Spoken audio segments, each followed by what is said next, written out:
Já está aqui comigo no estúdio a Natuza Neri. Natuza, boa tarde para você. Natuza, evidentemente que esse pedido dos advogados de habeas corpus preventivo no Superior Tribunal de Justiça não é nenhuma surpresa, evidente que isso ia acontecer. Agora, só lembrando que a ministra Carmen Lúcia, que é a presidente do Supremo Tribunal Federal, disse ontem num jantar com jornalistas que o caso do ex-presidente Lula não vai reabrir essa discussão de segunda instância no Supremo Tribunal Federal, de prisão, caso condenado em segunda instância, né?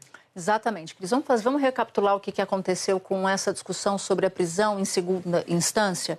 Pois bem, existia lá no Supremo Tribunal Federal, essa decisão já houve, já foi tomada pelo Supremo por 6-5, mas alguns ministros, entre eles o ministro Gilmar Mendes, mudou de ideia. E um outro ministro, Alexandre de Moraes, acabou chegando, se integrando à corte depois dessa definição.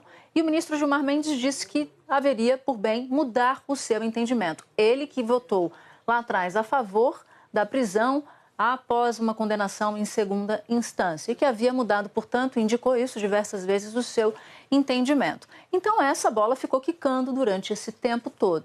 O problema é que a presidente Carmen Lúcia não quis pautar essa discussão antes do julgamento da condenação do ex-presidente. O que ela basicamente disse nesse jantar ontem, Cris, foi: eu acho que o Supremo se apequena se pautar essa discussão agora, depois da condenação do ex-presidente Lula, porque daí fica a imagem de que toda a corte se reúne para evitar que o ex-presidente Lula, uma vez condenado, tenha a sua pena executada, ou seja, vá para a prisão. Lembrando que ele foi condenado, Cris, a 12 anos e 1 mês de prisão em regime fechado. Em segunda instância. Em segunda instância. Já pelos 3 embargadores da semana passada, por unanimidade, que inclusive elevaram a pena, que era anteriormente fixada pelo juiz Sérgio Moro de 9 anos e 6 meses, 9 anos e meio. Pois bem, o que a ministra Carmen Lúcia disse ontem? Que ela, presidente da corte, que tem o poder de pautar os julgamentos e, portanto, colocar em votação decisões importantes, ela não vai fazer porque é absolutamente contrária a isso.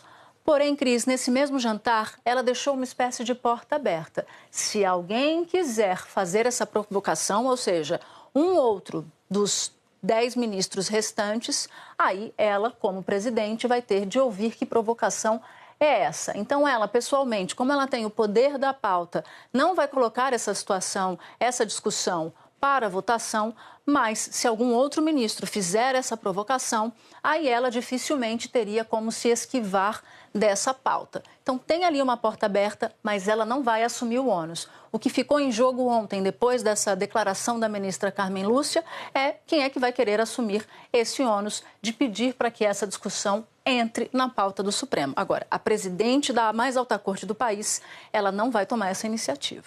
É porque, ficando do jeito que está, teoricamente, quando acabarem os embargos de declaração, que são os únicos embargos que cabem, uma vez que foi unanimidade por 3-0, cabe sim uma prisão, certo? Certo. E é bom a gente lembrar o seguinte, que esse embargo de declaração, ele ainda não foi apresentado na segunda instância. Ele só vai ocorrer, possivelmente, inclusive até essa semana, depois da publicação do acórdão, que é a decisão tomada pela 8ª turma na segunda instância no julgamento do ex-presidente Lula. Só depois é que a defesa pode entrar com esse chamado embargo de declaração, que no juridiquês nada mais é ali algumas dúvidas sobre o texto final da decisão dos desembargadores.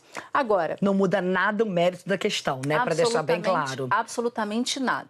Mas como a gente está falando aqui de um posicionamento da ex-ministra da ministra Carmen Lúcia, presidente do Supremo, em relação ao caso Lula, é bom que a gente faça uma conexão com a notícia que o Marcelo Cosme trouxe para a gente. O habeas corpus, Cris, nada tem a ver com essa decisão que a ministra Carmen Lúcia está dizendo que é contra que seja pautado no Supremo Tribunal Federal. Nada impede, por exemplo, que a defesa do ex-presidente Lula entre não só no STJ, como ocorreu agora há pouco, mas também entre no próprio Supremo Tribunal Federal com um habeas corpus para evitar que o ex-presidente Lula tenha a sua pena executada. Sim, não tem nada a ver uma coisa com a outra. Muito bem explicado mesmo, como sempre. Natuza, obrigada. Até amanhã, Cris, viu? até amanhã. Boa tarde para você.